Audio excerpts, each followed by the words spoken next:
Kochani, i witam się z Wami niezwykle serdecznie na kanale Sojka Team. Wracamy z poradami.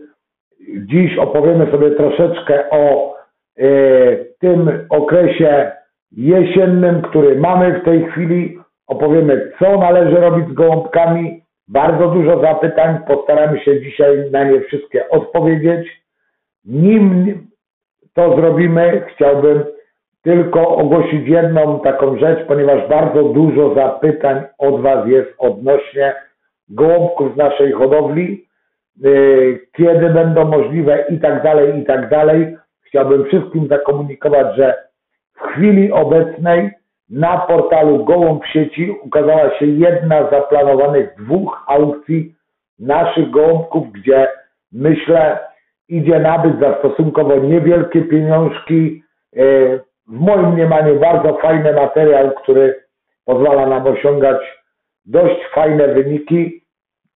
Jak do tej pory, co ważne, jak wiemy, aukcje jakby rządzą się swoimi prawami i naprawdę uważam, że idzie tu kupić za dość przyzwoite pieniążki, ponieważ nie windujemy jakoś cen na początek, ceny tam bodajże zaczynają się od 200 zł, nie ma żadnych wyjątków, dlatego Wy, hodowcy, będziecie mogli sobie zdecydować, jaki macie budżet i czy chcecie coś zakupić. Chciałbym tylko jeszcze krótko się odnieść do tego, że no niestety zdjęcia robione w biegu nie są zbyt dobrej jakości, ponieważ no chroniczny brak czasu. Ponadto niestety gołąbki w chwili obecnej są bardzo rozpierzone, co kwituje tym, że no, fotografia nie oddaje dokładnie stanu faktycznego tych ptaków. Tyle ode mnie, wpadajcie, wszyscy zainteresowani na Gołąb w sieci.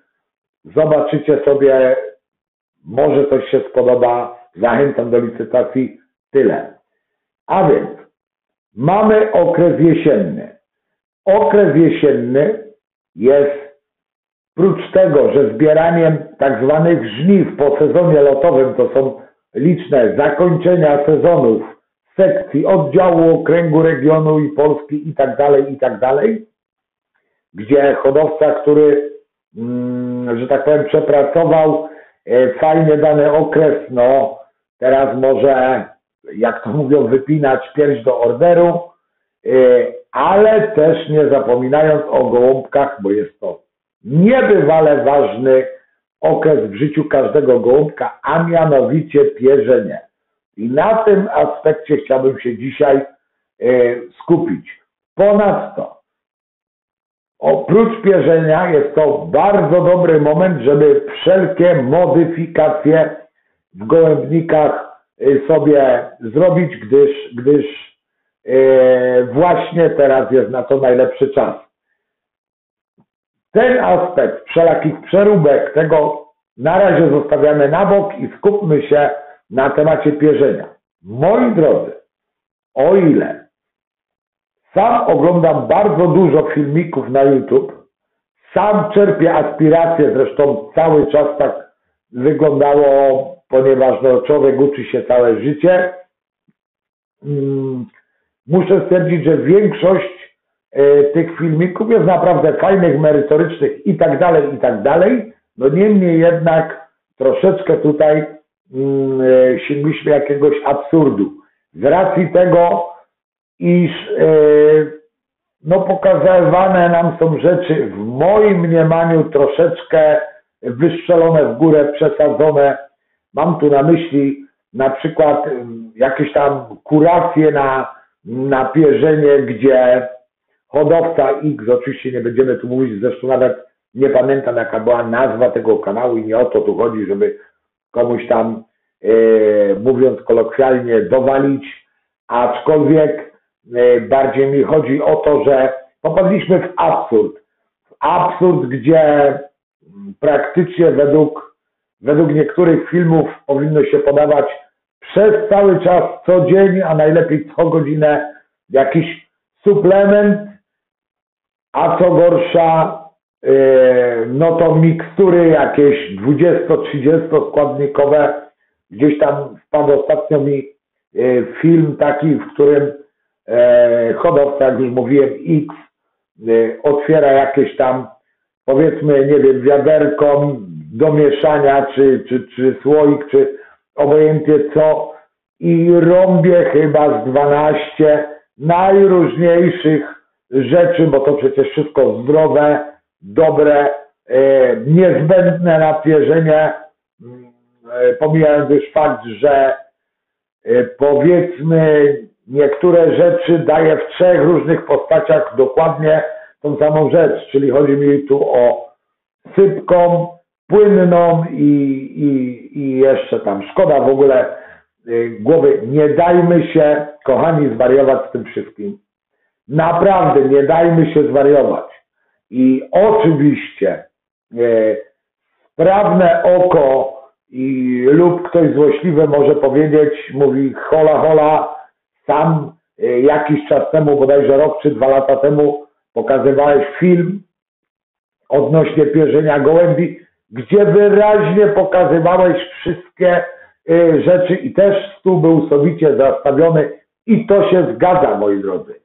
Niemniej jednak chciałbym tu podkreślić, że my pokazujemy rzeczy, które można dawać w tym okresie, co nie znaczy, że co dzień nasze gołębie faszerowane są wszelakiego typu rzeczami. Oczywiście, że tak nie jest. To są tylko możliwości. Ja pokazuję Wam cały wachlarz możliwości, które w tym newralgicznym dla gołębia okresie są przydatne. Powiem krótko. Na chwilę obecną w naszej hodowli jeszcze nie podajemy jako tako suplementów gołębiom, co oczywiście w najbliższym czasie zacznie się zmieniać. I ja uważam, że jeśli te gołąbki dostaną 2 razy w tygodniu, 3 max, coś, co wspomoże im te pierzenie, w zupełności starczy. Może to być maślanka, może to być jak najbardziej kwiat siarczanu, czy idąc bardziej, że tak powiem, naturalnie czarny bez, potocznie zwany w poznańskim chyćką. Nie wiem, czy słyszeliście o tej ciekawostce, być może słyszeliście z mojego filmu odnośnie właśnie tego produktu. Kto nie widział, odsyłam. Czarny bez jest super, hiper fajny na pierzenie. I teraz, jak już mówiłem też wcześniej, występuje on w 2 postaciach. Można dawać go naturalnie i można dawać go w sokach.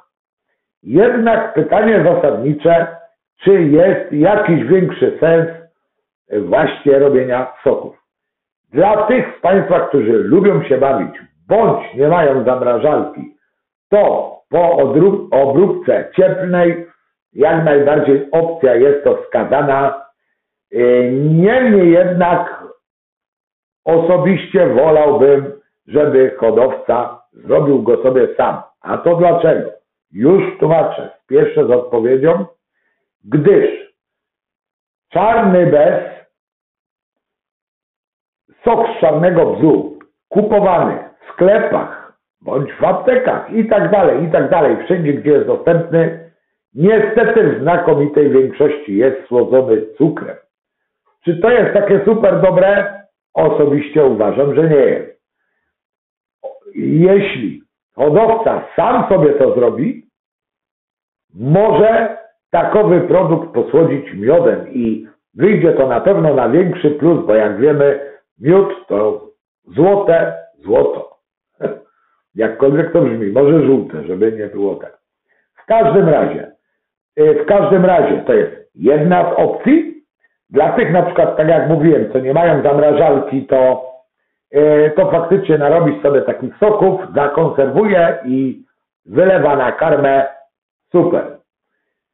Chciałbym zauważyć jedno. Ptaki w naturze czarny bez uwielbiają. Wystarczy zobaczyć, że jeśli koło jakiejś posesji rośnie ten czarny bez, zwróćcie uwagę, że ptaki podlatują i dziubią go całymi garściami. Powiem od razu, że dla człowieka jest to szkodliwe w wersji surowej, aczkolwiek starsi hodowcy wiedzą, ludzie ogólnie wiedzą, że po obróbce, czyli tak jak powiedziałem, sok z czarnego bzu, po poznańsku chytce, dawano na przeziębienia i na różne takie odpornościowe rzeczy.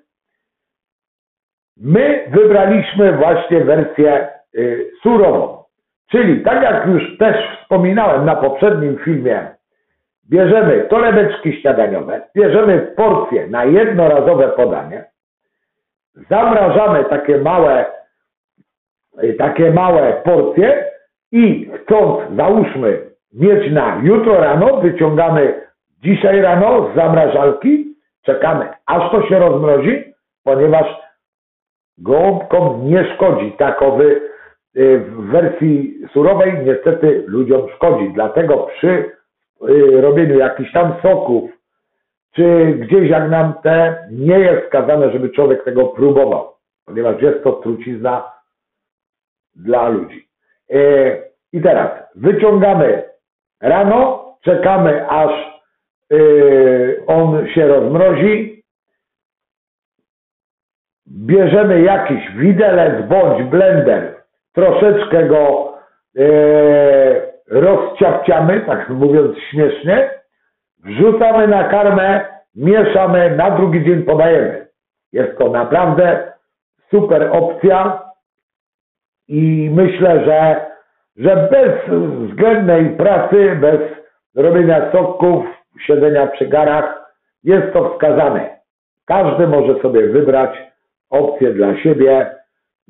Każdy sposób jest dobry, który w jakiś sposób tam pomaga naszym gołąbkom. Także myślę, że czarny bez mamy wstępnie już omówiony. Drugi aspekt, który jest rewelacyjny na budulec pióra, jest naturalny, jest to maślanka bądź jogurt. I podobnie jak sok z czarnego bzu, robimy to w ten sam sposób, oczywiście nie mrozimy, a wyciągamy z lodówki, zalewamy karmę, odstawiamy, żeby to wszystko ładnie nam te ziarno wpiło, napęczniało i najczęściej na drugi dzień jest to bardzo zbite, dlatego trzeba to troszeczkę rozwalić, rozbrylić. Do wersji wraca pierwotnej, dajemy gołąbkom i naprawdę to są takie podstawowe rzeczy, jakiś też kwiat siarczanu można dosypać. Oczywiście ziół wszelakiego kalibru. Nie ma z tym problemu. Natomiast mam ogromny problem, jeśli widzę na filmie, że ktoś 20 różnych rzeczy wkłada do jednego pojemnika, miesza to ze sobą i podaje gołąbkom. Powiem wam krótko. Gołębiarkę i gołębie trzeba trochę brać na logikę. Troszeczkę po ludzku. Ile mamy super, hiper zdrowych rzeczy dla ludzi, prawda? No mamy, wszyscy wiemy, co ma dużo witamin. No to spróbujmy to wszystko razem zmieszać do kupy i sobie spożywać 3 razy w tygodniu. Jaki będzie efekt? Myślę, że większość z was już się domyśliła, że efekt niestety będzie taki, że toaleta będzie oblegana przez bardzo długi czas. Dlatego mówię, szaleństwo. Ja wiem, że to są chwytliwe tematy o tych wszystkich takich rzeczach i mam wrażenie, że wszyscy się zaczynają prześcigiwać, kto coś nowego wymyśli. Jednak z tym wszystkim odrobinę zdrowego rozsądku. Sama logika podpowiada nam, że nie jest to najlepsza opcja. Także wszystko jak najbardziej. Przede wszystkim aminokwasy to są toilaminy forte, betaminy forte. Podajemy jakieś Tauben Gold. To wszystko to są super fajne rzeczy, jak widzicie z różnych firm, celowo nie reklamuję tutaj jednych, to są bardzo dobre i przydatne rzeczy, ale miejmy w tym wszystkim umiar. Po prostu załóżmy sobie, że co drugi dzień coś tam te gołąbki dostaną na zmianę, czy stworzyć sobie, załóżmy, jakiś tam plan na kartce papieru, bądź w kalendarzyku, czy w pliku, trochę po nowoczesnemu. Trzymajmy się w miarę tego planu, ale bez szaleństwa. To nie jest sezon lotowy. Dajmy tym gołąbkom święty spokój, niech one się wypierzają. Kolejna sprawa, co do właśnie tego okresu, w którym się właśnie znajdujemy, jest to bardzo, ale to bardzo dużo zapytań, mianowicie fakt taki, kiedy młode gołąbki wędrują do gołębnika lotowego. I jak każda metoda ma dobre i złe strony. Z jednej strony, jeśli byśmy je w tym momencie już przerzucili do nowego gołębnika, można by próbować już je przyzwyczajać i jeśli powiedzmy zajmą sobie wstępnie te cele, można by je wypuszczać. Wtedy na wiosnę mamy mniej roboty z gołębiami już jednorocznymi. Ale to były plusy, teraz opowiemy o minusach, bo jak każda metoda ma to też swoje minusy.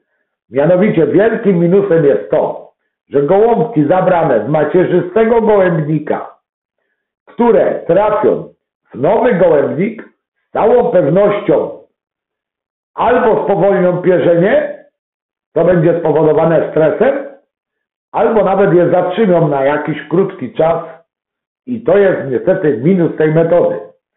Druga z metod, którą my preferujemy zresztą w naszej hodowli, pozwalamy gołąbkom się dobrze spierzyć, nie wariujemy z tym, jako że mamy dwa przedziały, które w tej chwili akurat może nie działają, ale w przyszłości będą działać.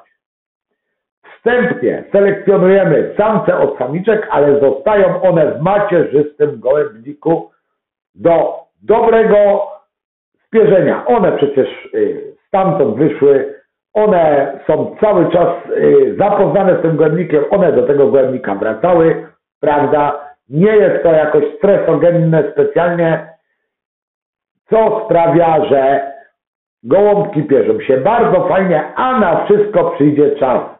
Na wszystko przyjdzie czas i jak już wcześniej mówiłem na filmie o adaptacji cel lęgowych, u nas będzie to wyglądać tak mniej więcej, że gdzieś tam pod koniec grudnia lub na początku stycznia przełożymy gołąbki, które są w tej chwili w gołębniku gołębi młodych, czyli gołąbki młode, przełożymy do nowych cel.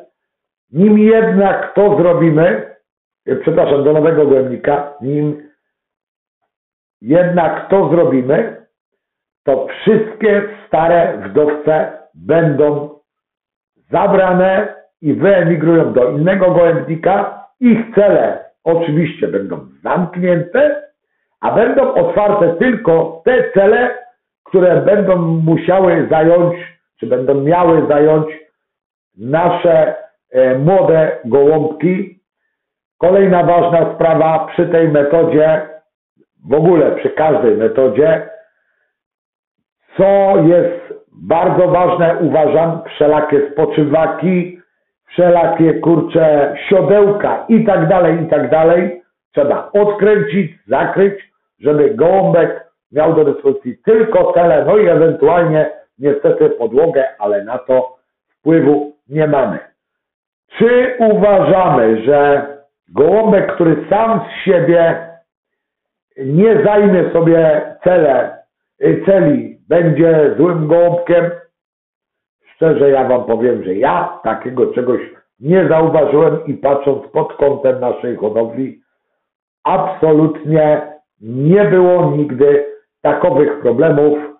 Te, które sobie zajęły cele, a trwa to, dajemy im gdzieś czas około 2 tygodni i w znakomitej większości udaje się to niemal w 100%.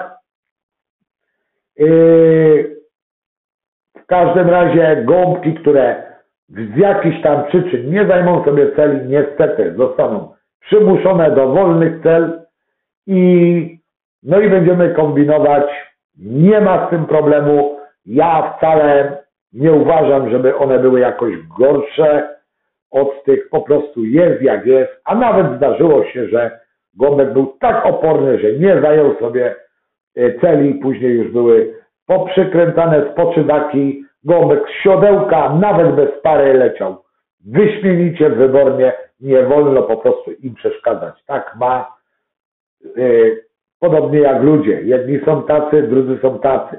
Jak zauważyliście, bardzo dużo odniesień właśnie jest to, co się dzieje z gołębiami, bierzemy na logikę i póki co trzeba powiedzieć, że jakoś u nas to działa. Uważam, że w większości hodowli też powinno działać. Czyli, reasumując, najlepiej według mnie oczywiście gołąbki przesadzić w okresie koniec grudnia, początek stycznia, jak już są w pełni wypierzone, bądź tam mają ostatnie lotki do wypierzenia. Zanim to zrobimy, zabieramy samce, zamykamy im cele, żeby broń Boże któryś z młodych wilków nie zajął celi, bo będzie drama. I takowy stan rzeczy w różnych gołębnikach pewnie różnie wyjdzie. Może być to tydzień, może być 2. W każdym razie po tym okresie też nie jest tak, że któregoś dnia otwieramy gołębnik i wrzucamy wszystkie wdowce z powrotem, ponieważ byłoby wielkie zamieszanie i robimy to może nie pojedynczo, ale małymi grupami, zaczynając od gołębi tych bardziej zrównoważonych, spokojnych, o których duża doza prawdopodobieństwa jest, że nie będą wariować i tuc się z nowymi sąsiadami i wkładamy powiedzmy w jeden dzień, nie wiem, 5, patrzymy co się dzieje, na kolejny bądź tam za 2 dni następną partię, następną i tak dalej. Jeśli później już te najbardziej knobne samczyki wracają do celi, a widzą, że jest już w miarę pełen gołębnik, one też troszeczkę inaczej reagują, dlatego ja uważam, że jest to super fajna metoda i naprawdę sprawdzona w 100%. Tak jak mówię, nawet filmik nagrany, to już mówię, któryś raz pod rząd zrobił prawdziwą furorę, jest to 95 000 obejrzeń i zachęcam jeszcze naprawdę tych, którym z jakiejś przyczyny umknął ten film, do obejrzenia, bo uważam, że jest bardzo wartościowym filmem. Kolejna sprawa z takich spraw bieżących, będę próbował też wam tutaj naświetlać jakiś mój punkt widzenia i tak dalej na niektóre tematy. Poczta Polska się kłania. I ogromny chaos spowodowany tym, że jedni mówią, że można wysyłać w kartonach, inni, że nie można. Podejrzewam, że wytyczne są dość jasne. Niestety interpretacja na różnych punktach jest bardzo, bardzo różna. Plotka głosi, że można, przynajmniej przez niektórych, w kartonie, który jest 5-warstwowy czy 5-warstwowy spód ma, bez różnicy, generalnie mocny, solidny karton przechodzi. Na niektórych punktach nie przechodzi żaden karton, a na niektórych przechodzi wszystko. Co można by było zrobić? Zapewne można by było zadzwonić do jakiegoś rzecznika Poczty Polskiej, bądź tam do siedziby głównej, dowiedzieć się, co nie zmieni faktu, że uważam i tak, że w większości jest to interpretacja taka, a nie inna danego punktu i uważam, że kurier i tak zrobi, jak będzie chciał, bądź jak mu tam kierownik danej placówki to powiedział i jest to walka z wiatrakami. Także wysyłając jakiekolwiek gołębie, miejcie to na względzie, że coś takowego może się wydarzyć. Jakie to niesie dla nas problemy? Prócz tych oczywiście naszych wysyłek między hodowcami i tak dalej, jest jeszcze jeden wielki, podstawowy problem, o którym no niestety w internecie się nie mówi, a będzie to na pewno rzutowało na powrotność naszych gołębi. Zakładając, że nasz gołąbek znajdzie się u tak zwanej randomowej osoby, już tłumaczę, o co w tym chodzi, to jest osoba niezwiązana, osoba taka, która nie trzyma gołębi, ale jak wszyscy wiemy, zdarzało się już chyba każdemu hodowcy, że ktoś znalazł, kto nie ma pojęcia o gołębiach, naszego gołąbka i chciałby im pomóc. Oczywiście. Myślę, że bardzo rzadkim jest epizodem, jeśli ten gołąbek jest gdzieś daleko, że dany hodowca że osoba, która znalazła tego gołąbka i nie jest hodowcą, odesłała go, aczkolwiek no było to dużo bardziej możliwe, ponieważ szło wytłumaczyć, że trzeba wziąć solidny karton, wyciąć dziury do oddychania i tak dalej, i tak dalej. Gołąbek wracał do nas, myślę, że nie było większych problemów. Jak teraz takowe problemy uważam kompletnie zdyskredytują to, że te gołąbki będą wracać do nas, ponieważ nie wyobrażam sobie przypadkowej osoby powiedzieć, że musi zamówić klatkę do tego gołąbka, bo inaczej kurier go nie wyśle i jeszcze lecieć, wysyłać na pocztę. Uważam, że na 100 osób niezwiązanych oczywiście z naszą branżą, nie wiem, czy 2 są w stanie to zrobić.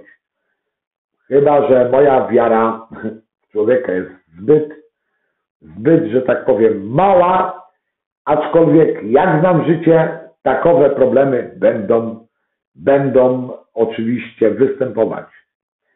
Czy idzie to tak rozwiązać? Idzie, aczkolwiek jest to pewnie problematyczne, rozwleczone w czasie i tak dalej, i tak dalej. Ponieważ jedyna sytuacja, jaka mi przychodzi do głowy, to powiem Wam szczerze, że taka, gdzie tej osoby, jak już mówiłem, niezwiązanej w głębiarce, my wyślemy klatkę, co oczywiście generuje koszty i rozwleczenie w czasie. Ta osoba zapakuje w tą klatkę i nam odeśle tego gołąbka. No, ale cóż zrobić? No, na tą chwilę innego rozwiązania nie ma. Także jest to straszne i powodów, dlaczego się stało tak, nie inaczej, no możemy się tylko domyśleć, że nie zawsze każdy hodowca zadbał o to, żeby ten transport gołębi był na tyle, że tak powiem, fachowo wysłany i pewnie działy się różne anomalia.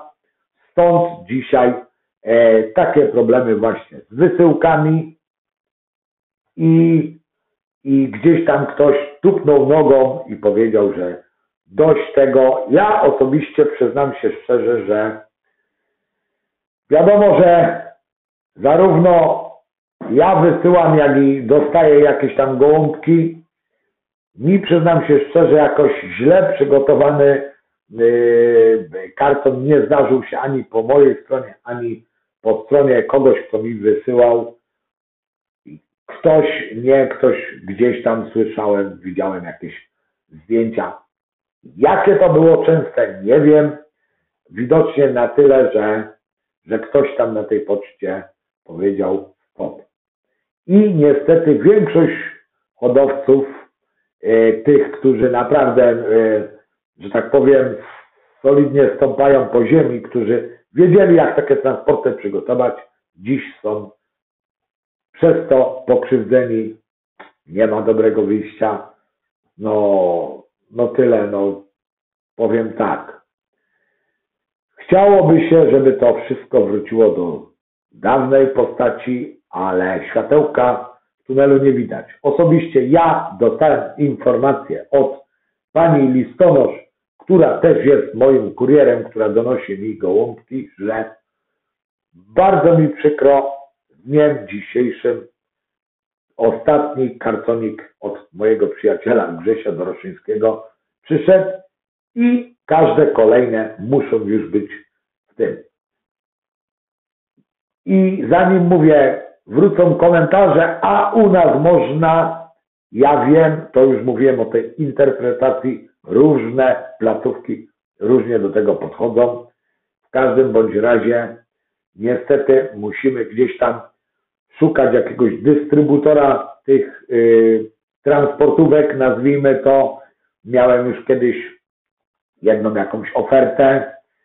Jeśli ktoś z Was zajmuje się tym, to też proszę prywatnie przysłać mi jakąś ofertę. Jeśli znajdę coś fajnego, godnego polecenia, oczywiście też zareklamuję za darmo.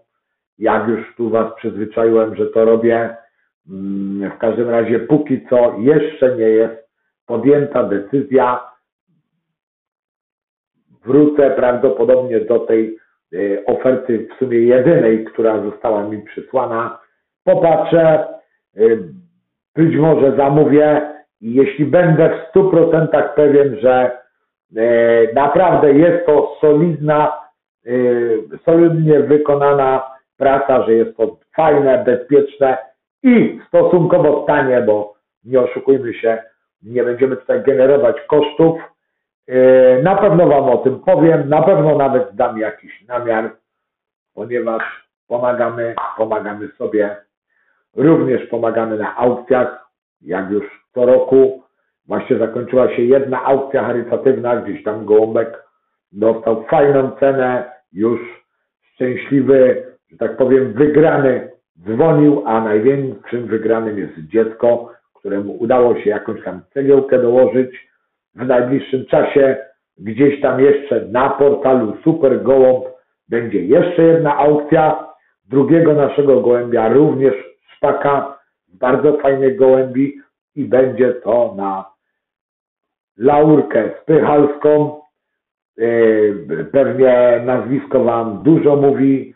Jest to córeczka Moniki Spychalskiej. Tam też oczywiście dajemy cegiełkę jak najbardziej.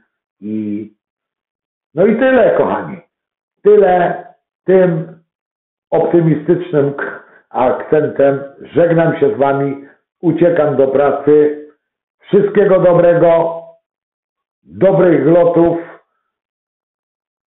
Po lotach. Zakręciłem się inaczej. Dobry lot. Tak będzie najlepiej. Cześć.